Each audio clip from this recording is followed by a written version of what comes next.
Hello and welcome to my channel. If you're new here, what I like to do is to create videos that I would have found useful when I first started buying precious metals, silver, silverware, gold at garage sales and thrift shops. My intent is to try to give you as close to hands-on experience as possible with these videos. So in this case, what I'm doing is I'm opening up a package of pins that I got from eBay.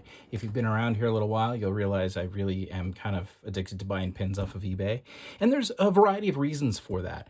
I do think they're one of the best ways to sort of show some of the things that I've been taught by the wonderful locals, and also to get you that sort of direct experience with trying to identify quality.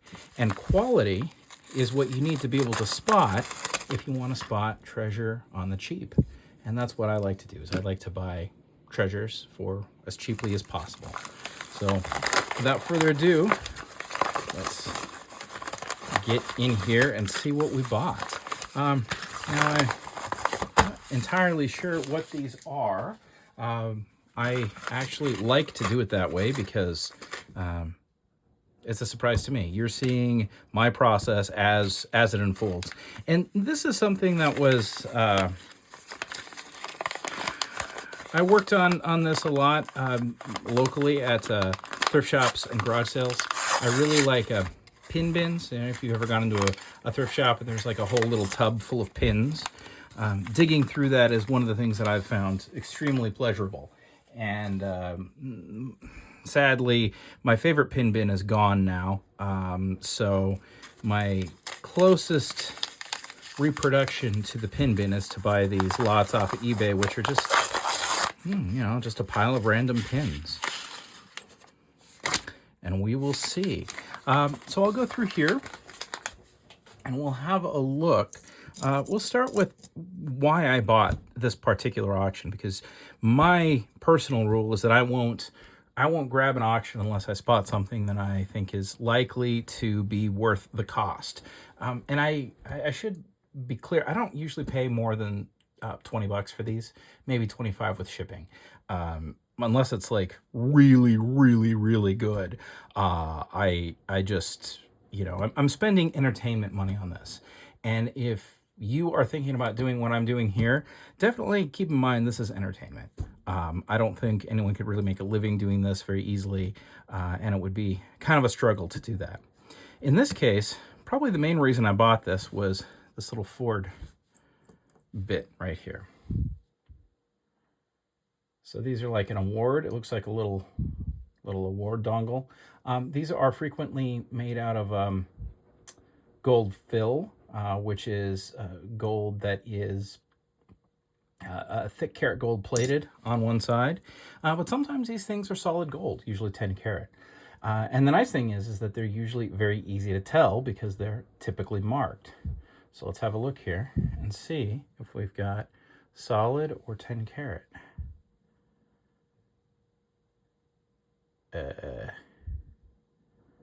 What the heck does that say?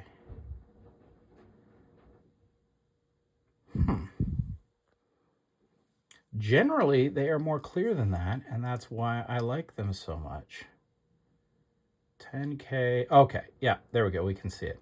So you see you've got above the 10K, like a 1 and a slash there. So that would indicate that this is a gold fill. And it looks like somebody actually added the little dongle on the side here at some point. And this is also a really good example of this little dongle looks like it's probably 14 karat gold, that little bit that was added by somebody at a later date onto the 10 karat gold fill bit. Or maybe that's not the case. Maybe the whole face of it is the 10 karat. Oh yeah, look at this. Okay. So what we have here is really instructive. You can see where there's two different materials. The back on this is brass and the face on it is 10 karat gold. So you can see the clear delineation there.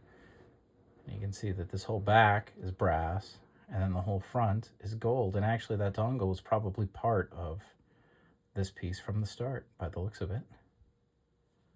So that's a cool little bit of Ford memorabilia. I'm not sure what the 4 blue stones mean. Generally, these stones will indicate the length of time someone was with the company to this could mean 40 years. Each one could be 5 years, and it could mean 20. It's impossible for me to say, but maybe somebody watching this video will comment and tell me how many years someone had to work on Ford at Ford to get this. But those I find are a rich vein of gold. They're very frequently solid gold. But I still think it's pretty cool. Speaking of pretty cool, I thought this was pretty cool. Don't know if it actually happens to be anything. I don't know, do we have markings on it? CE. So this is a little too shiny for silver, but then it looks like it might be silver, but then it looks like it might not be. Why don't we use our most important tool when we're just trying to quickly sort out things, which is the magnet. The magnet, if this is just like steel that's plated, no. Well, that could be silver, but we're going to have to probably put it on the XRF machine, which is an X-ray machine that will tell you the metal content of something before we can find out what it is, unless it's inside the loop. Do we see maybe a 925 marking inside the loop? I don't. Very interesting construction. I don't know what this is going to be, but we will find out. All right, let's continue. There's the 100 Club of PA. This looks like brass, but sometimes could be gold fill.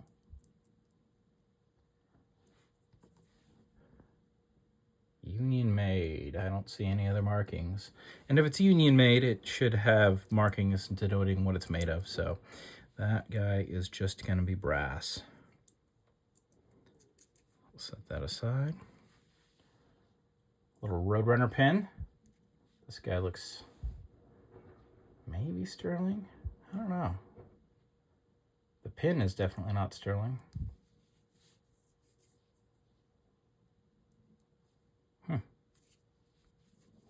I am not sure on that one. Looks like it's probably not. Ooh, a reward. Very old style. Wonder what the markings say. Trademark. Huh. Looks like that could be sterling. Maybe it was plated at one point. See if it was. That one definitely needs a wash up in the sink, but I bet that's silver. It's got the right kind of tarnish on the back. This real black color is good. Be able to tell better after it's washed, because it is filthy. Okay, let's continue through, see what we got. This is pretty. Magnet doesn't affect it. Let's see if we can find any markings.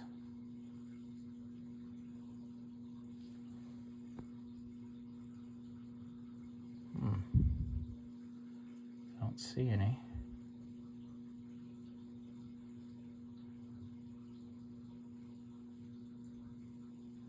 Looks very much like it goes.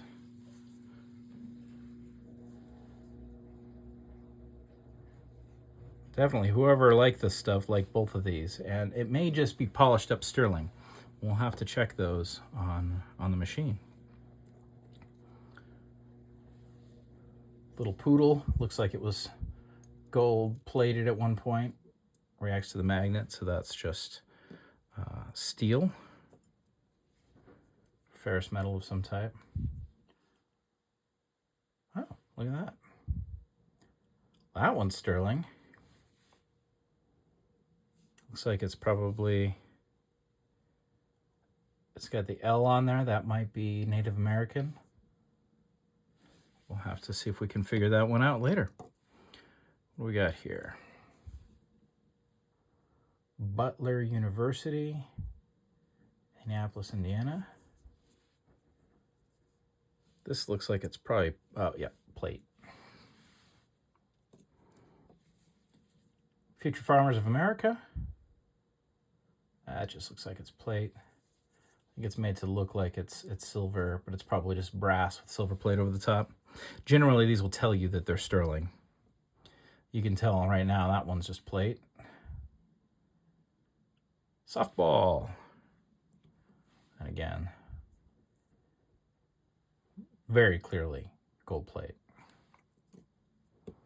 Now, not all of these keys are, though, so they're always worth a close look. Parker Co-op High School. Now, if you're seeing these keys, and these are named keys because they're like an old watches didn't used to have a crown. You'd actually have to insert a key to wind your watch, and that was this shape, effectively, and that's why they call these keys. And these little fobs are quite common, and they're usually like this one, plate. Now, if you find one that's for a university and is old, they become more and more likely to be gold. The lower in the schooling you get, the less likely they are to be gold. Like this one is, you know, clearly plate. Tesla. Never know what you're gonna find in some of these lots. This looks like a little piece of costume something. Guessing that's the same. Yep. Tells you real quick. That's also plate. June 5th, 22. There you go. Interesting little bit of plate there. And then this guy, which I found very interesting in the pictures and really wanted to look at. Honorable Order of Kentucky Colonels, Commonwealth of Kentucky. GF. Now, I was just educated on that GF could mean gold fill, or in this case, I think it means, and you can see it here. So we've got verdigris right here, and then the face of it is a different material, right? And that different material is gold. So that basically means gold, what did you say, gold frontage, I think, possibly? Effectively gold front, not gold fill. And that's what's going on here, is this whole face is gold. Probably like 10 karat. If we threw it on the machine would say, yeah, that's gold. But if you flipped it over, it'd say, yeah, that's brass with gold plating. But this is a really good example of, you can see that's gold plated on the back, and that's karat gold on the front. So you have both things in the same piece, which from a demonstration standpoint doesn't get much better. All right, that will conclude this portion of the video, and I will head to the pawn shop and I will see if I can't get this silver checked out to see if these pieces are in fact silver, and give you the results of that. So you get to find out about that right now, and I have to wait until I can get in there. I hope you can use the information in this video to go out and find some cheap treasure for yourself. Have a great day. Just a quick little follow-up video. I was able to pop down to the pawn shop briefly, and these two pieces are just polished up sterling. Now, I wasn't able to get a video of the machine showing us that. But yeah, these are actually just somebody polished the snot out of them before they came my way.